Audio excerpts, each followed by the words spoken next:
Hello, everybody. Thank you so much for joining me. My name is Lily. I am so happy you're here with me. In today's video, I am going to repurpose junk. It's what I love to do. Upcycling junk is my number one thing, and today's video is no exception to that. And we are going to be working with a tissue box, but specifically the topper part only. So grab yourself a tissue box, and we are going to make some beautiful picture frames. I say picture frames in quotation marks because we are going to make some beautiful junk journal toppers. This is one that I have made off camera just to show you what we are going to be working on today. And look at how beautiful that picture frame looks. All from a tissue box topper, you guys. And then what makes these even more special is that I added people to them. So it gives it a more realistic look. These are going to make great toppers for any junk journals that you have. Here's another one that I made. So beautiful. We are going to go through all of the steps. I'm going to show you step by step how you can recreate these as well.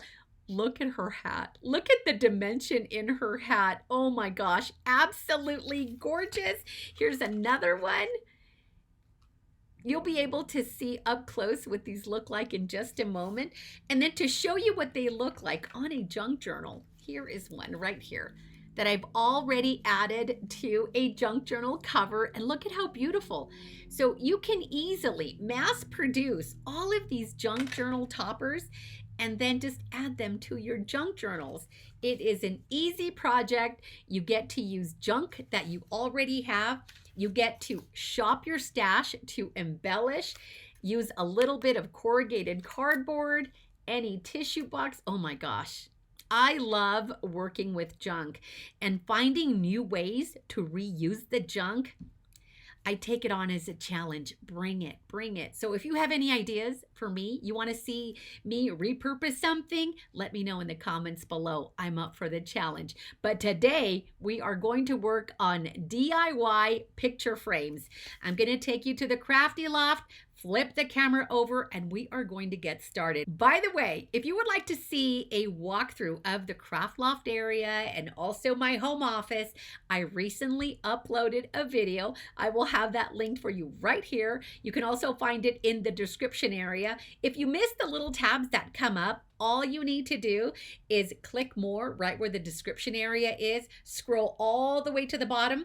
You're going to see thumbnails and links to all of the videos that I referenced throughout today's video. But if you have any questions whatsoever, please let me know in the comment section and I will get back to you as soon as possible. Okay, are you ready to get started? Let's go.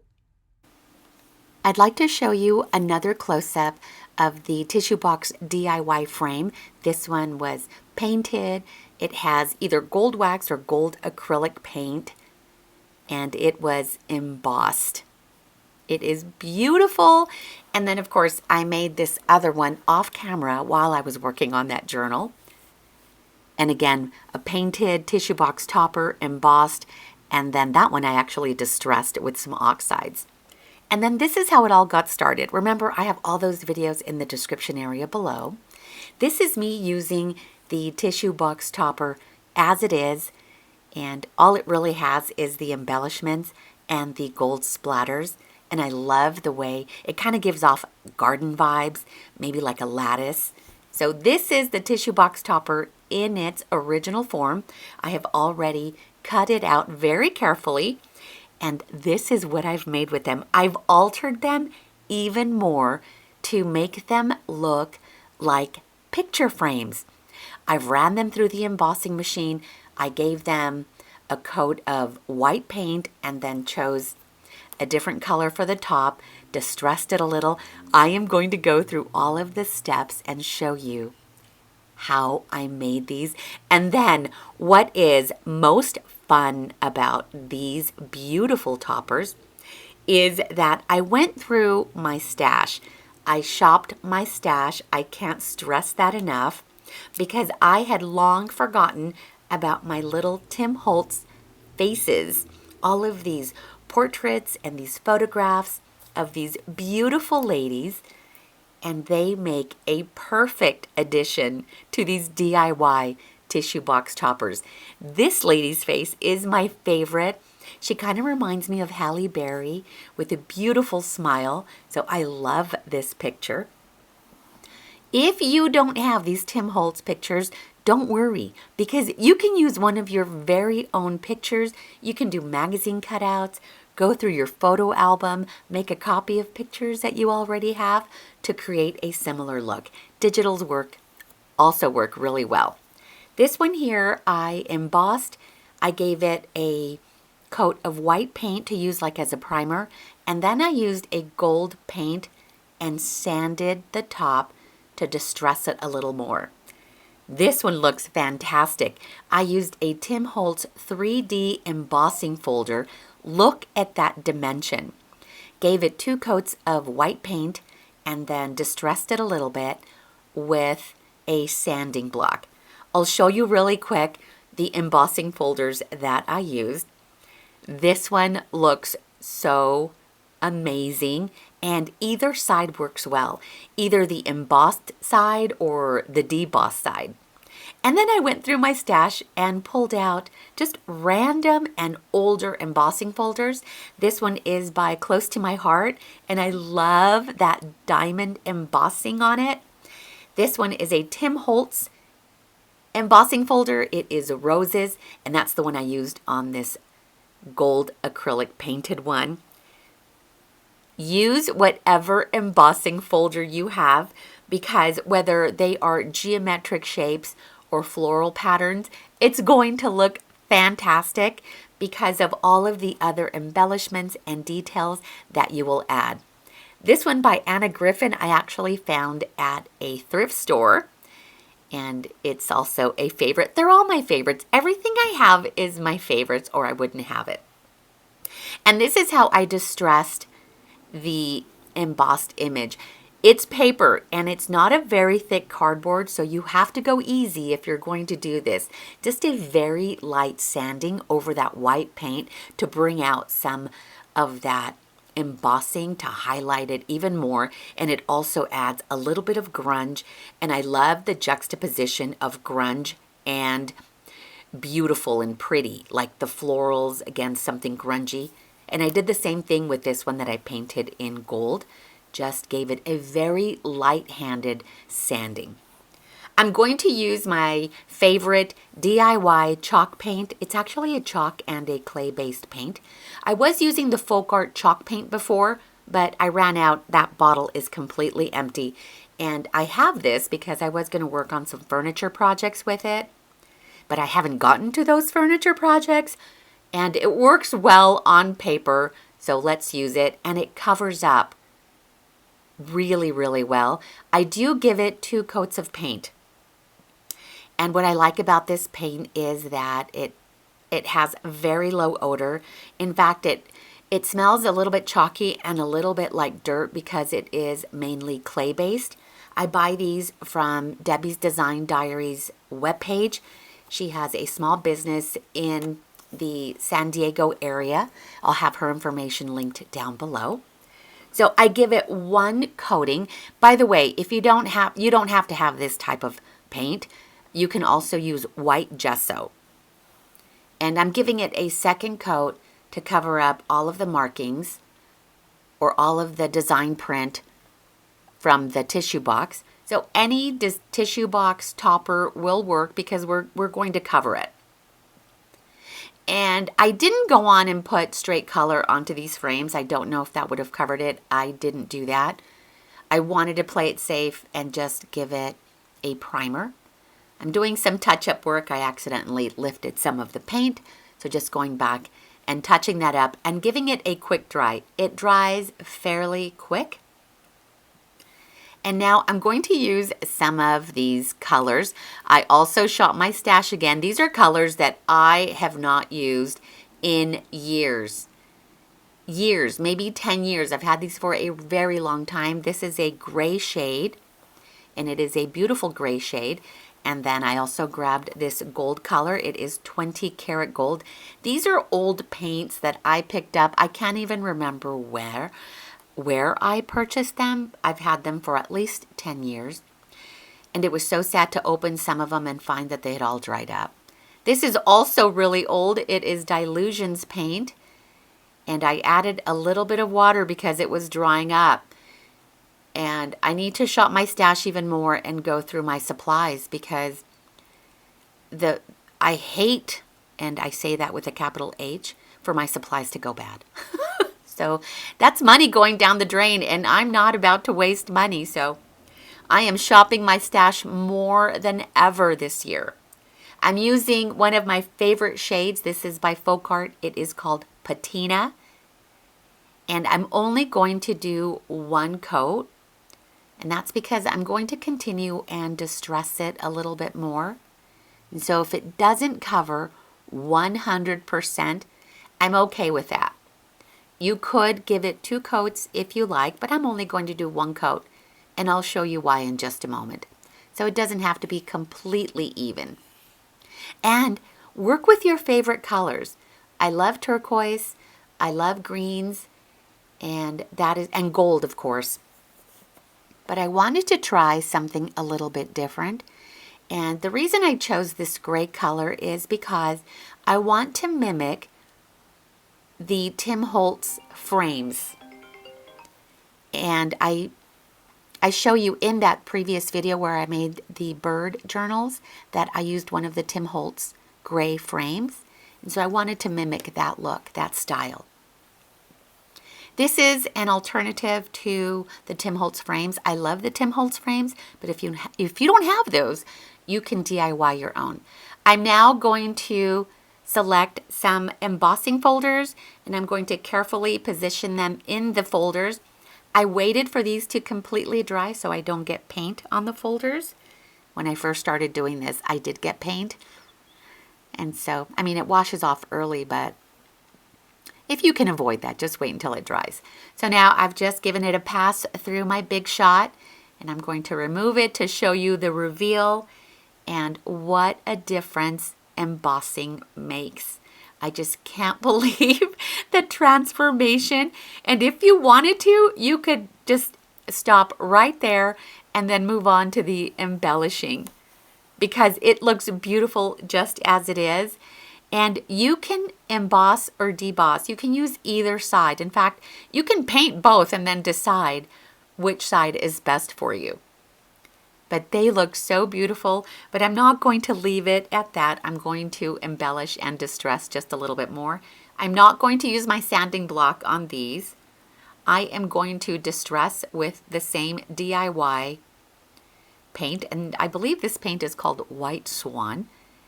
I'm going to take my finger and do some like dry brush painting on the embossed images. Very lightly go over the embossed image. As gentle as you do when you put your eye cream over the eye area. That is how gentle I want you to apply this paint. Just as you are careful with the eye area when you're applying your makeup and your eye creams like me. That's how gentle I want you to be with this. A very light touch just to kind of bring out the embossed image and highlight all of those beautiful details. You can do as much or as little of this as you like. You also don't have to just stick with white paint. In the previous video, I used gold paint, and you could see in the upper right-hand side how I did that. And I can't remember if I used gold wax or gold acrylic paint with that, and I used a paintbrush to apply it.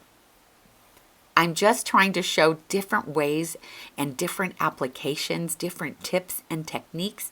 There is always more than one way to do things.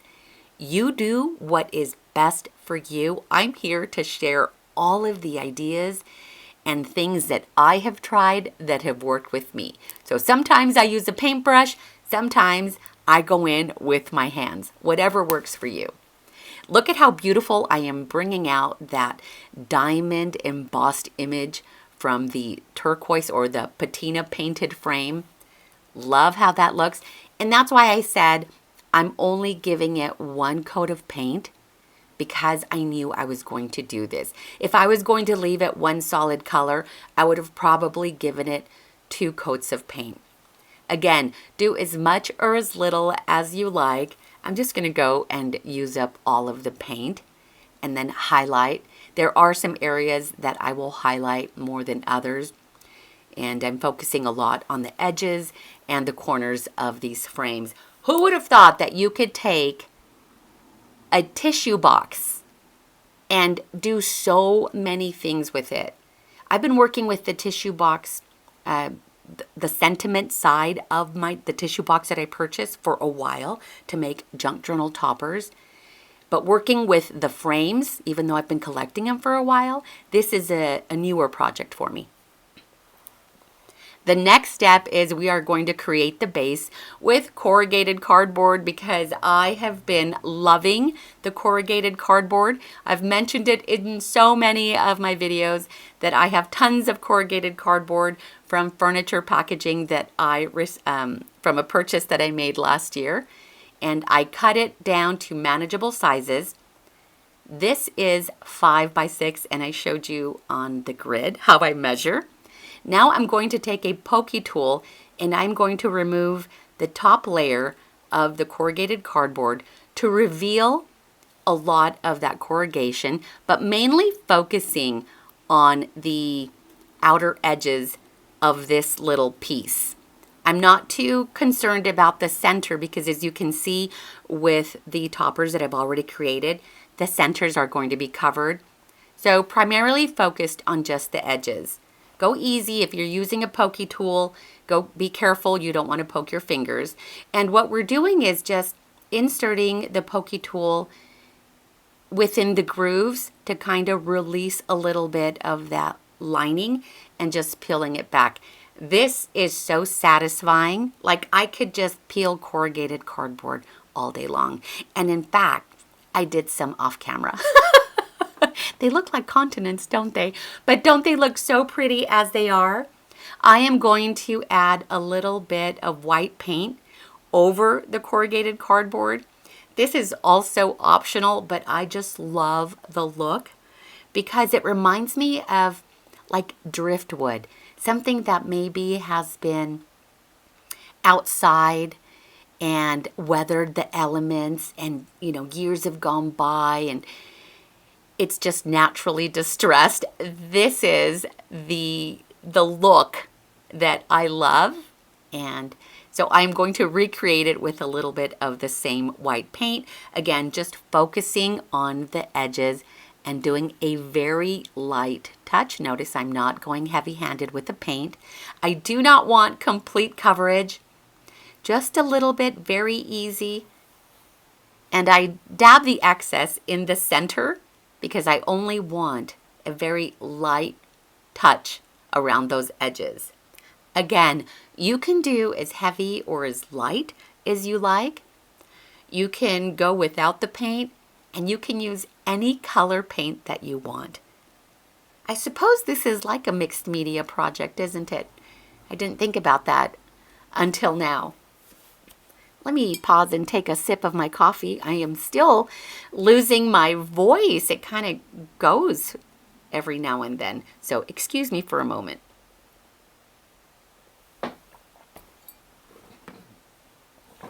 Okay. The next step is I am going to take some of these beautiful doilies. These are from papermart.com. I have had these for many, many years. I purchased them a while back when I was asked to make some wedding invitations. So I still have hundreds of these. And they are my go-to, and because I have so many, I am going to use them all up. Shop your stash, everybody. It's important to go through your supplies periodically, because if you're anything like me, sometimes I forget what I have. And I craft every day, and I still have to go through my things quite often. And here is my little zip pouch of all of my Tim Holtz little faces. I know, I've got quite the collection. There's a bunch of them in there. So I just reached in and grabbed a handful, and now I am going to select 2 of the ladies. I have duplicates and triplicates of these beautiful little faces.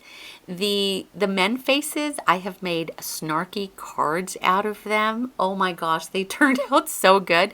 But it's been a while. I don't know if I have a video for that. If I do, I will link it for you in the description area. So let's choose 2 of these little faces. And I thought I would kind of recreate the ones that I already did, but I already made those. So let's choose some new beautiful faces. So now I am going to coordinate the frames with the lady faces and then begin to embellish and position the picture on the frame. Now I want it to look a little bit dimensional just for more interest. So notice how in the ones up above, the faces kind of come or are placed over the frame on the top side. And I did that intentionally so it looks dimensional. Do you know what I mean? And so the bust area will be behind the lower part of the frame. And then the top, the head area, will kind of protrude or come forward over the top of the frame opening. I'm adding a little bit of glue and then just holding it with my clothespins. Clothespins come in so handy. I bought a box of these at, not a box, but a package of them at Daiso. They're already white and they are perfect. I don't use these for laundry. But if I had a clothesline, I would. I don't have a clothesline. When I was in California, I had a clothesline and I just loved sun drying my clothes. But here, not so much. I do air dry my clothes, most of them, but I put them on hangers. I know, random. That was random, you guys, but if you have clothespins, grab some clothespins, put some in your craft room. They are perfect for holding your things together, especially when you want them to adhere or to dry. I use them quite often. So I have my hot glue gun ready to go. I've been meaning to switch out my glue gun because this one is extremely hot. It only has one setting and I've burnt myself so many times in the last couple weeks. So be very careful with your glue gun. I do have one that has a low setting and a medium setting. I just have to go and reach in and take it out of the drawer and plug it in. But this one I already have at the ready on my desk. And the reason I'm using hot glue gun is so that it adheres. I want a strong and quick drying adhesive. But any adhesive will work. Something with this strong bond. I like to also use the Ultimate Glue, and I'll use the Ultimate Glue in just a moment to adhere the metal embellishments. I added a little bit of the art glitter glue on the top of the lady's head, just so it doesn't flap forward. And I'll do the same with this one and glue it down. I almost burnt myself with this glue gun, but missed. Oh my gosh. This is so hot, but I'm very lucky to have a bathroom just off of my loft area where I can quickly run and soak my hand in cold water if I were to burn myself. So just be very careful. This silicone spatula comes in handy because the heat kind of comes through. And I'm not taking any chances. So if you have one of these inexpensive spatulas, they're like a third hand. They work really well. Adding a little bit more glue to the back of the lady's head and just securing it down. And then comes the fun part where we will begin to embellish and add some of the florals to the frame. Right now I'm just making sure that everything is well adhered. And now I'm reaching into my floral box. If you watched my walkthrough video of my crafty loft, I'll have that link for you up above. You could see that I have a great big bin full of florals. I didn't open it because I had stuff on top of it, but it's a great big tote of nothing but florals. And within that tote, I have large Ziplocs with more flowers. So I am continuing to shop my stash and use everything that I have because I have bought in excess. Like I have more than I need at the moment, and so I am trying to create with what I have. I'm also doing a no spend, and I'm going to see how far I can go into the year without buying any supplies, except of course if I need adhesive. But I'm not buying anything else. I've got plenty of things, and because I love repurposing and reusing junk, I've got plenty of junk to do that. So now placing the flowers, I didn't fuss too much over the flowers. I just wanted to make sure that they coordinated with the frames. Using my little tweezers and my silicone spatula to press and hold everything down. And that move right there was a little bit controversial. Some of you may be frowning that I took my little hammer and smashed the flowers. The reason I do that is because some of the flowers are kind of high and they're pokey in the center. And so I'm just smashing them down. Plus, I want them to be a little more tattered, a little more distressed, so it complements the rest of the look. It is kind of a shabby look, grungy, shabby, romantic. I don't know. I'm going through a whole different phase right now. Maybe because this is also what I have, and I am so inspired to create this shabby, grungy look, which I absolutely love. I just don't do it very often.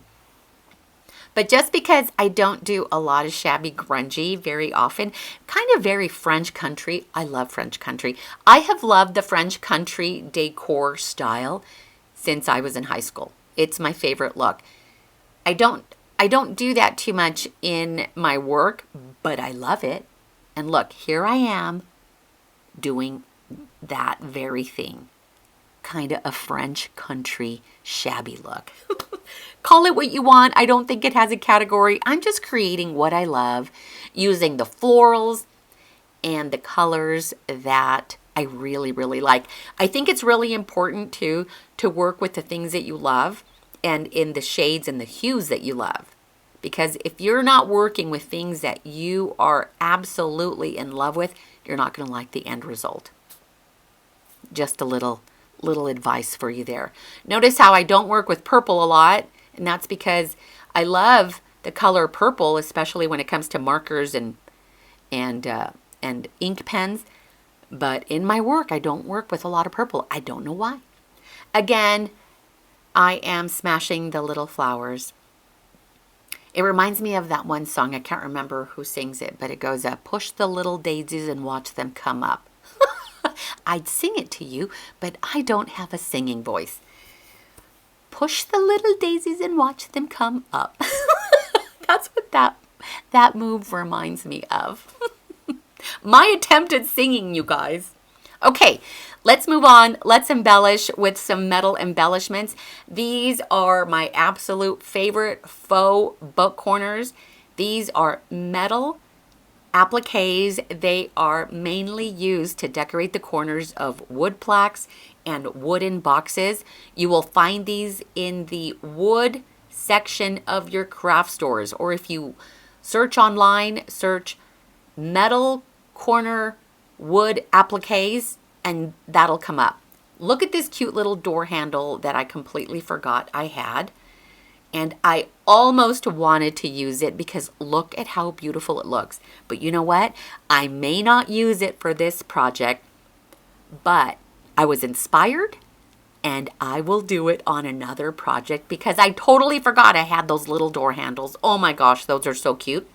And those are also found in that same wood aisle where you find all of the wood things to make like wooden letters and wooden plaques and to burn wood and all of those things.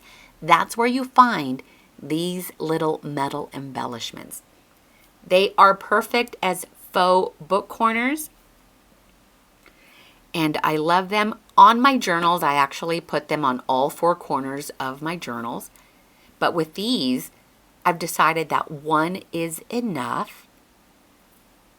And I'm using the Ultimate Glue because it is fantastic for metal and other things like glass and plastic. So it is my go-to when it comes to heavier embellishments, including these metal embellishments. I'm showing you here that it dries completely clear. That one is still kind of drying, but this one has already 100% dried and it is clear, and I used just as much glue on that one as I'm using on this one. Just globs of it. Maybe I do use more glue than I have to. I just want to make sure that these are well adhered and nothing is going to fall off. I go in with the point of the tweezers and I do remove some of the excess glue that is bulging out of the little filigree corner. I'm pausing for another sip of coffee. Excuse me. And now we'll do the same thing with the second one. And this doesn't have to be positioned in the upper corners. Look at how beautiful they look in the lower corners as well. Even on the outside corners, you place your embellishment wherever you think it's going to look pretty. And if you want to put 4 of these corners on your project, then you go girl or guy. You put it wherever you want. Adding more of the adhesive and positioning it. I'm still undecided where I was going to put it.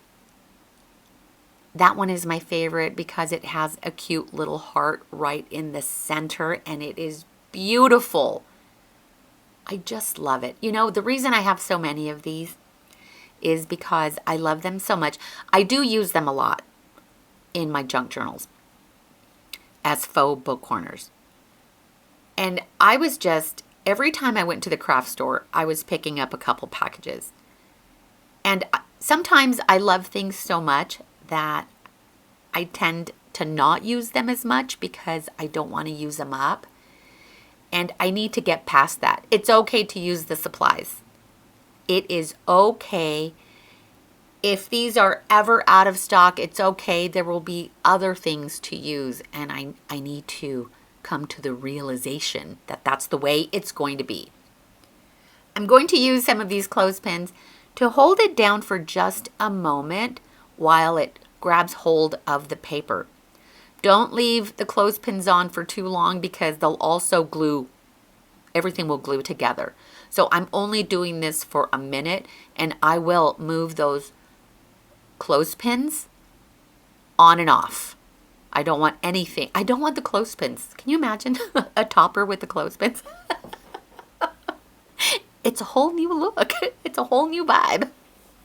I'm covering up the ladies' faces because I'm now on to my favorite step of all, and that is adding the gold shine to my projects. I do this to everything that I do. And if I didn't start off this way, I definitely do this to everything that I do now. And I've been doing this now for a few years. And look at how beautiful that shine, those gold splatters just shine. It adds more interest, it adds more beauty, more dimension, more sparkle, more glimmer. And I 100% absolutely love it. I'm using my favorite Deco Art Extreme Sheen 24 karat gold acrylic paint with my favorite little fan brush that I have found is perfect for splatters. I am going directly onto my glass mat, watering it down to get it to the consistency that I want, making sure it's fluid so that it splatters nicely. I used to use Heidi Swap's Gold Shine, but she no longer makes the shine, and I used up all of the gold shine. I do have it in other colors, but the gold shine was my favorite, and I had been on the search for a substitute. And this is it, you guys. When I tell you that this 24 karat gold acrylic paint shines like 24 karat gold, it just sparkles. It sparkles, it shines, it glimmers. It is absolutely gorgeous. So if you like gold splatters, this is it. I have found the substitute for gold shine. It is so beautiful. I had my sister come over recently and I showed her these projects. And she just couldn't take her eyes off of the shine. She couldn't figure out why it was so beautiful. It is a metallic 24 karat gold acrylic paint. And so it has like these little, I don't know what's in it. I haven't researched. Maybe they're little mica flakes. I don't know, but it is a metallic paint. And it shines bright. It shines bright like stars. It's beautiful. And I go ham with the shine. Never enough shine. Just like sometimes I go ham with the glitter. I go ham with the gold shine, with the gold splatters. And I'm going to use up all of that paint. None of that ever goes to waste. If you don't want to get splatters all over yourself, I recommend you wear an apron so you don't get it on your clothing. If you don't want it, if you don't want the splatters all over your area, maybe do this in a box. I don't mind the gold splatters. Everything around my work area already has the gold splatters.